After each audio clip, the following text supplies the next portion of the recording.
Assalamualaikum warahmatullahi wabarakatuh. Saya Kansamira Hanun dari kelas XI IPS 4.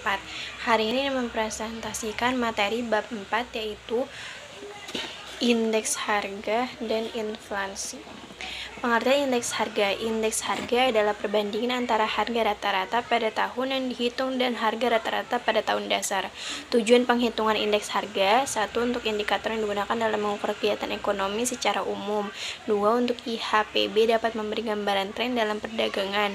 IHK dapat digunakan untuk penetapan gaji sebagai pedoman pembelian bagi perusahaan-perusahaan yang memiliki persediaan dalam jumlah besar dan teratur.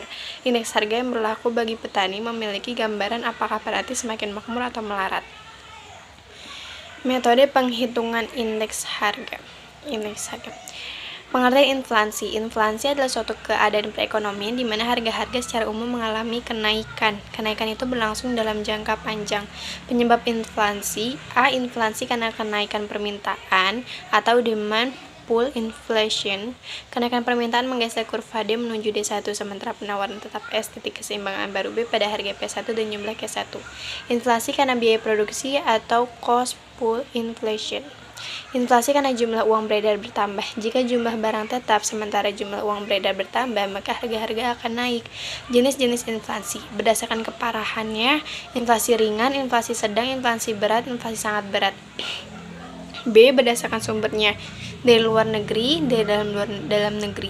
C. Berdasarkan penyebabnya: karena kenaikan permintaan, karena kenaikan biaya produksi. Dampak dan cara mengendalikan inflasi. Dampak inflasi terhadap pendapatan: inflasi dapat menguntungkan produsen namun merugikan seseorang yang pendapatnya tetap.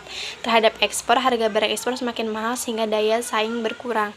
Terhadap minat orang untuk menabung, pendapatan real berkurang karena jumlah bunga berkurang karena inflasi. Terhadap kalkulasi harga pokok, harga yang ditetapkan dapat berlalu kecil atau terlalu besar. B. Cara mengendalikan inflasi. Kebijakan moneter. Kebijakan moneter adalah diambil dengan dimaksud untuk mengurangi jumlah uang beredar di masyarakat yang dilakukan Bank Indonesia. Kebijakan penetapan persediaan kas, yaitu meningkatkan persediaan kas bank umum. Kebijakan diskonto, yaitu meningkatkan suku bunga. Operasi pasar terbuka, yaitu jual beli surat utang negara kepada masyarakat. Kebijakan fiskal. Kebijakan fiskal adalah langkah untuk memengaruhi penerimaan dan pengeluaran pemerintah, menghemat pengeluaran pemerintah, dan menaikkan tarif pajak.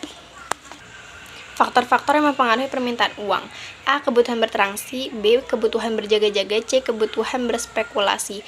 Faktor-faktor yang mempengaruhi penawaran uang: A. Tingkat bunga. B. Tingkat inflasi. C. Tingkat produksi pendapatan nasional. D. Kondisi kesehatan dunia perbankan. E. Nilai tukar rupiah.